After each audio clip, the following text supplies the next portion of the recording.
morning, STN. I'm Max McCammon. And I'm Raylan Terrell. Today's date is Thursday, March 28th, and for today's special edition of WCAT, we are here in the Emerald City, Seattle, Washington, for the first day of the 2019 Student Television Network Convention. The nickname Emerald City is perfect. The greenery and landscape here is gorgeous. I agree. Florida is so flat, so it's nice to see a different type of terrain.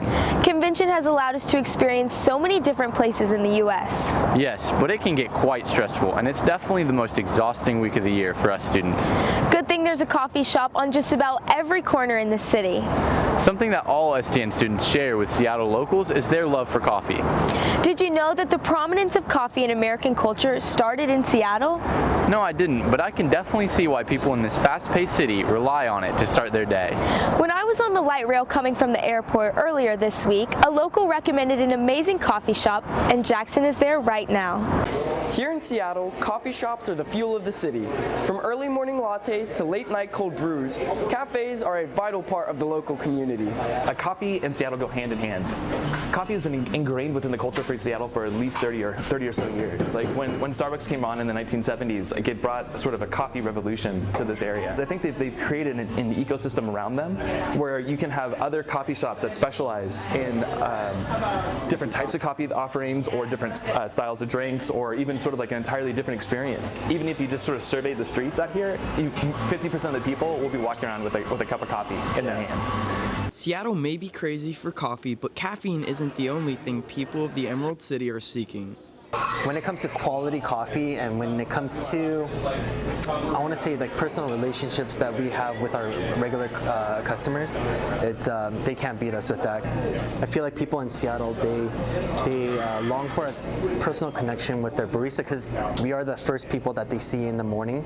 There's one thing that coffee brings everyone together, and so that's why I feel like the relationship between the customer and the barista is very important as well. Coffee culture doesn't have to revolve around mass productions and big chains, but can stay grounded and keep close to its humble beginnings. This has been Jackson Pizzuti reporting for STN. I'm gonna need to get some coffee before opening ceremonies tonight. Me too, but there's a lot more to this city than just its love for coffee. That's right. Seattle's geography has played an important role in the city becoming what it is today. Being surrounded by water has made sailing a vital part of Seattle's culture. Whether it's Elliott Bay, Lake Union, or any other body of water in the Seattle area, you're sure to see people enjoying time outside. I had so much fun hanging out at the beach last night. Same. Roasting marshmallows was so much fun, and there were sailboats everywhere. Speaking of sailboats, Yancey is at the Wooden Boat Museum to share more about the history of sailing in Seattle. When one thinks about Seattle, the mind naturally floats to the hustle and bustle of the city. But nestled in the heart lies a rich token of the maritime history of the Pacific Northwest. We're a little unusual type of museum in the sense that we actually use the artifacts rather than just there they are in the case, and we've always been that way. But we're celebrating opening this new building because it carries a lot more potential for us. With this potential, the Center for Wooden Boats dreams of ushering in a renaissance for maritime culture. We're purveying wooden boats. We're going away, and there was an artisanal movement to say all sorts of skills we want to keep and we want to celebrate, and not just because they're cute, but because they're still effective. Those who volunteer do not just believe in a cultural reawakening, but for maritime culture to be available to all. Because for a lot of kids there's just not much else, and we are proud to say we've supported organizations that support homeless and youth at risk. Now it's time to work on my sea legs. This has been Yancey Guest reporting for STN. We should go check that out later this week. Yeah, that looks very interesting. Hopefully it won't be rainy when we visit. Well, there's no need to worry because McKenna is here with our weather forecast. It's McKenna Kemp here with your local forecast. We're going to work our way through the next couple days. It may be spring, but you still need to grab your coats on the way out. For today, you can expect to see partly cloudy skies in the morning, leading to cloudy skies in the afternoon, with temperatures in the low 60s and dropping into the 40s as we get into nightfall. Tomorrow, we can expect the same, with lows in the 40s and highs in the 60s, carrying into the weekend, with an exception of sunny skies for a great end of our week, which I'm pretty sure is local knowledge that it's the best part of the week. This has been McKenna Kemp reporting for STN. Now back to the anchors. It's nice that it won't be raining for the rest of our trip. I know, I packed 5 rain jackets so that they would match all of my outfits. Well, I only brought one, so I'm very thankful for that.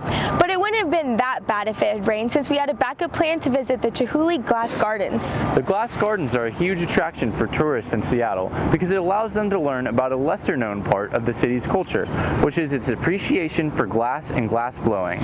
All over the town there are small glass workshops like the Glass House Studio where Leslie is right now.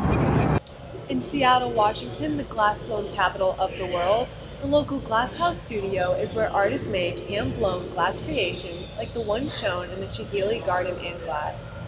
Being the oldest glass-blowing studio in the Northwest, these artists have provided locals with unique aspects of their craft for nearly 50 years.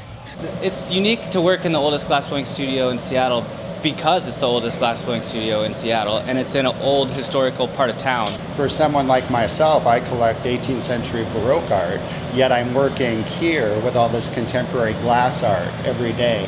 And I look and see the connection between the old and the new, and it's really exciting. From glass plates to chandeliers, people from all over are drawn in to bring a piece of this studio home with them. I think glassblowing draws in locals to come and shop because we have the fire here at the Glass House, which is great just watching. So when they have friends come in from out of town, they can bring them here to watch us blow glass. Lighting. At the one-of-a-kind Glass House Studio on Occidental Avenue, this has been Leslie Vincent reporting for STN. I never realized just how important something as seemingly simple as glass could be for a community. Seattle really is a melting pot of different art forms and traditions. I'm so glad that we have the opportunity to explore the city and immerse ourselves in the culture. That's all the news we have for you today. Once again, I'm Raylan Terrell. And I'm Max McCammon, reporting for STN.